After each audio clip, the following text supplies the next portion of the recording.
Bom, vamos lá para mais uma quente da noite aí, ó. Jair Bolsonaro passa mal e é levado às pressas para o hospital no Distrito Federal. Isso aí já tem virado um caso frequente, né? Ela está em prisão domiciliar, Jair Bolsonaro teve mal-estar, tarará. Após ter um mal-estar, saiu de casa e foi levado às pressas para o hospital da F-Star em Brasília. Eu acredito que tenha sido o mesmo hospital onde ele fez aqueles exames no domingo. Na tarde da sexta-feira, ele está em prisão domiciliar com um boio de veículos da polícia e um helicóptero o acompanharam. Como se, né, é uma teatralização disso, porque um senhor de 70 anos vai sair correndo que jeito, né? Talvez não, do jeito que tá, com esses soluços e vômitos aí, não aguentaria correr um quarteirão, né? Então, enfim, eles acham que precisa disso aí, esse aparato todo pago com o nosso dinheiro.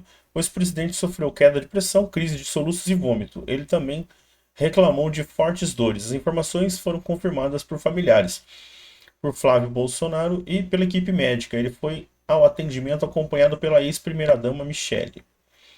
Esse quadro aí já vem se arrastando há alguns meses, né, pelo menos. Foi um Bom, e episódio a gente já mais, fala do mais Flávio, né? drástico, em que o soluço dele foi aumentando. Ele, quando, às vezes, pela repetição, ele diz que trava o diafragma dele. Ele teve um episódio de vômito a jato, né, com força, que ele ficou quase 10 segundos sem respirar. O jeito que ele conseguiu de aliviar e voltar a respirar foi fazendo isso, com vômito forte, né, com tontura, uma pressão muito baixa. E hoje Eu particularmente não é minha área, né? Apesar de algumas pessoas comentarem aqui, aí daí eu não sou veterinário, cloroquina de 12 em 12 horas e mais ivermectina de 6 em 6 horas. Aquele atleta vai ficar ótimo. Muito ruim ficar sem respirar, não é mesmo? É aquela questão, né? O pessoal ainda atribui a ele o que o consórcio de mídia tentou rotular, né? Já sabe que eles são sempre os mesmos aqui, você vê, é aquela galera, 700 mil pessoas parando de respirar para sempre. Como se fosse possível fazer alguma outra coisa, né? Pro nosso querido vírus chinês.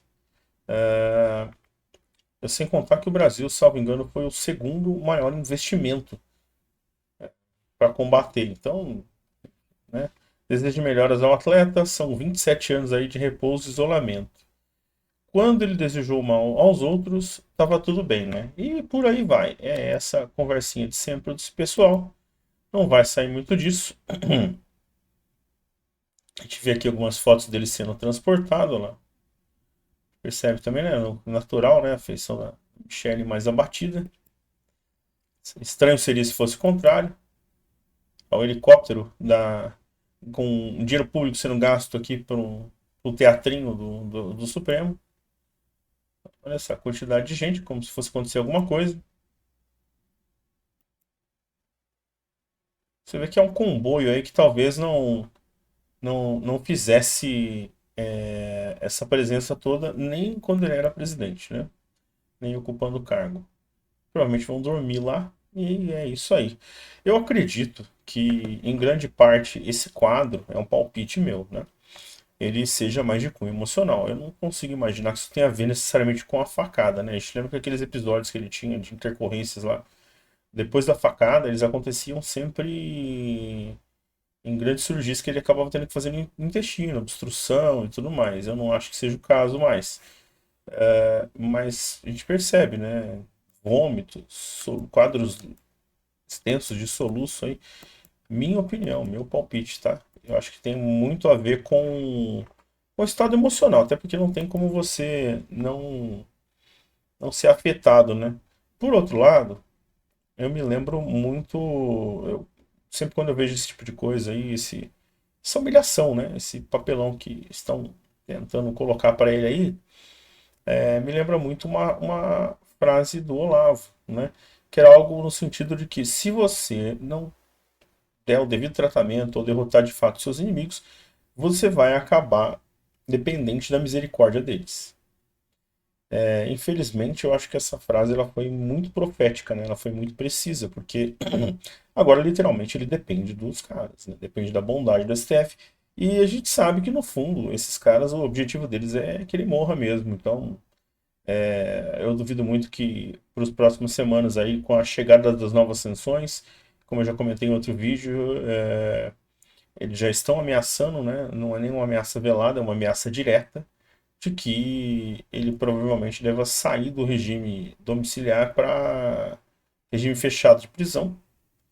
Porque se você pensar nesses casos aí, ó, a gente ia analisar, por exemplo, o caso do Daniel Silveira, que estava sem atendimento médico, e Clezão, que já acabou falecendo. Eu imagino que deva ser esse o objetivo, principalmente do Alexandre, que a gente tem consciência de que gostaria muito de, e talvez até por gratidão, tentar ressuscitar o PSDB, algo que é impossível, né? Não vai acontecer. Morreu com a derrota do Aécio para Dilma. Dali para frente, só para trás, né? Se a gente for pensar, talvez o último grande expoente que eles tiveram ali foi o próprio Geraldo Alckmin, que acabou se vendendo para o PT, simplesmente para poder garantir que em algum momento ele ocupasse algum cargo de mais expressão. Era melhor ter ficado quieto no estado de São Paulo, pelo menos ele tinha uma imagem um pouco melhor do que é o que ele tem agora, né? Agora virou meio que uma cadelinha do PT, não tem muito para onde correr.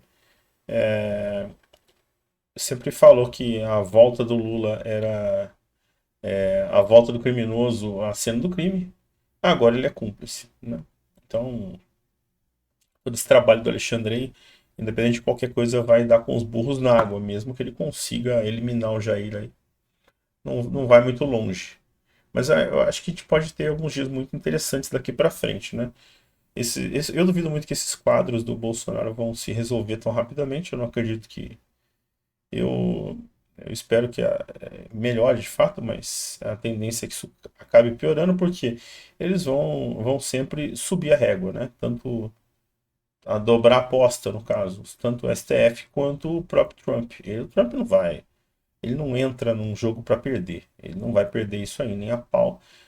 Provavelmente ele vai acabar em algum momento conseguindo fazer da vida desses caras aí terra arrasada, né? A vida pessoal e familiar deles.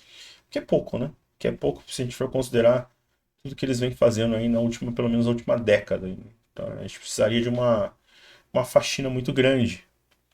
Eu não sei até que ponto a, o sistema, a nossa condição de vida vai suportar, porque tá muito claro, né? O Lula ele quer a venezualização do Brasil, ele quer o caos, ele quer o rompimento das coisas, a deteriorização das coisas. Quanto pior ficar, melhor, né? Hoje a gente está num cenário em que praticamente 60 ou 68 milhões de pessoas recebem algum tipo de benefício. O que, que acontece? Normalmente esses caras não trabalham, a fonte de renda principal deles é essa, tá? E por outro lado, dentro de toda a população, algo em torno de 20, 22% são a mão de obra produtiva, que geram recursos, transformam, fazem o país andar. Então, você tem um 80% ali que depende de 20. Essa conta nunca vai fechar. Ela nunca vai fechar, né? A gente sempre costuma falar do rombo do INSS, que ele vai estourar porque é uma pirâmide e tudo mais. Isso foi agravado pelo Frei Beto, Frei Chico, não lembro lá, que é o irmão do Lula, e sua bela mansão, através dos sindicatos tudo mais, roubando dinheiro de velhinhos. Esse é um assunto que também ninguém mais fala, não pode falar, né? Ah, mas isso aí aconteceu durante o governo Bolsonaro. Pelo que falaram, na verdade, isso acontece há quase 20 anos. Então, isso foi durante o governo Bolsonaro, governo Temer, governo Dilma, governo Lula, assim por diante. Então, não dá pra gente querer. E eu acredito que devam existir outros sistemas de corrupção aí, tá? Mas vai acabar sendo acobertado. Se o sistema de corrupção que estiver vigente em qualquer área que seja for coordenado ou compartilhe com o pessoal da esquerda, ele vai ser protegido, tá? Ele não vai ser exposto. Este é o caminho.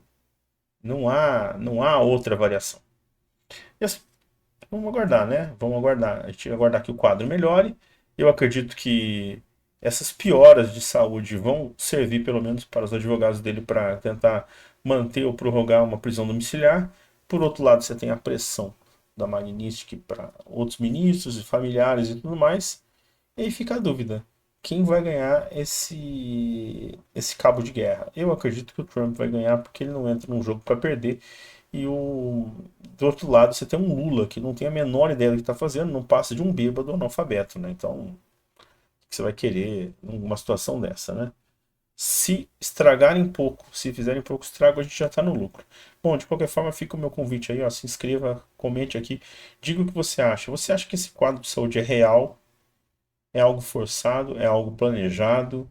Está melhorando? Vai piorar? Qual que é o seu palpite, tá? Comenta aqui embaixo aqui. Não se esquece de inscrever e curtir para dar uma fortalecida pra gente, beleza? É isso aí, gente. Fui.